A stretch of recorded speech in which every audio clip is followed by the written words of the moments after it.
Stubbs the Zombie.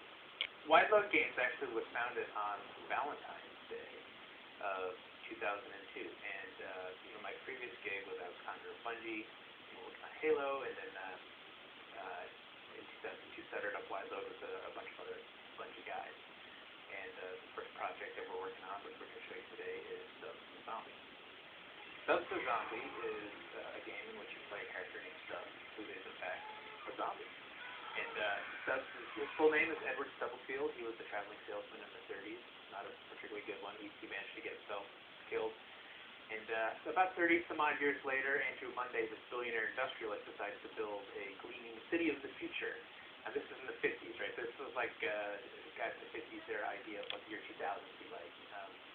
It's got robots, it's got hovering cars, no crime, politically clean. But he makes the mistake of building it right on top of Stubbs' grave, which, of course, leads to a zombie. He pops up through the ground on opening day of much fullness. That's where the game starts. Its genesis really was, hey, what if you made a game where you were a zombie? Because we all like zombie games, right? But, what if you played the zombie?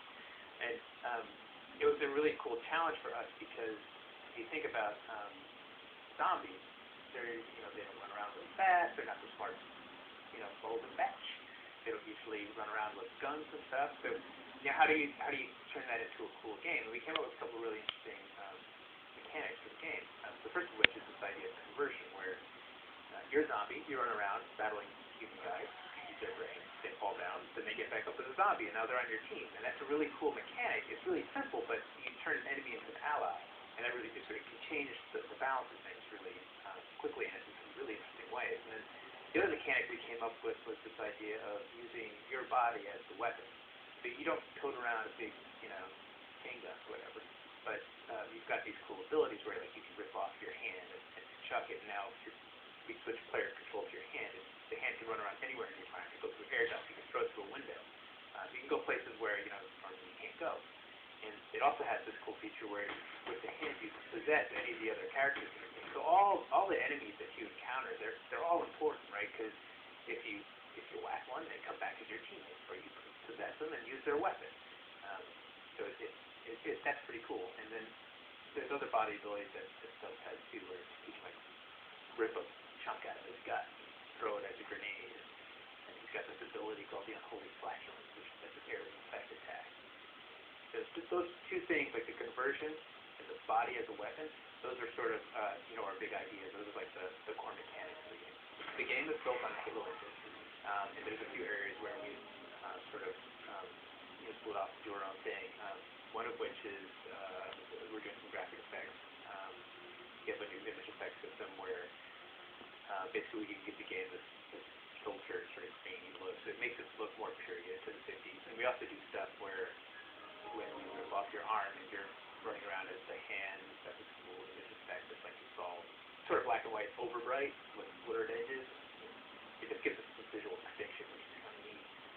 And another area where we're sort of going off on our own, charting our own territories with some of the stuff we're going to see AI to make the zombies do what you would expect them to do, which is pretty neat. So the zombies will basically, they follow you around, they'll engage enemies that you're fighting, but you can also control them, and there's no interface to it. It's completely diegetic. It's like it's in the world where you can shove a zombie and they'll go where you shove them, or you can call them over and they'll come to where you are. And as simple as that sounds, that push-pull mechanism, it's got some really cool effects where, like, you could be hiding behind a tree or something and cover, right? And there's a dude with a giant chain gun out in the road.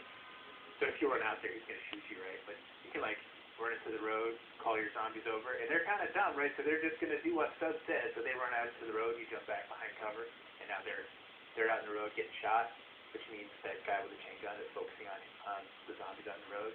So you can run around them, so you can use that really simple mechanic of, push-pull on your zombies to have a tactical advantage. Soundtrack for the game is something that we're really excited about. We've got some really great artists on it.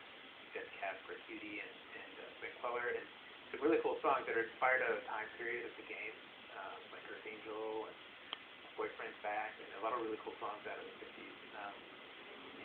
It was really a great opportunity to work really collaboratively collaboratively with our publisher, Fire, because they have a lot of contacts in the recording industry. They have a label publishing things, so that's worked out really well for us. So look for Stubbs the Zombie coming in September 2005 from the Fire Media and Wideload game coming to the Xbox.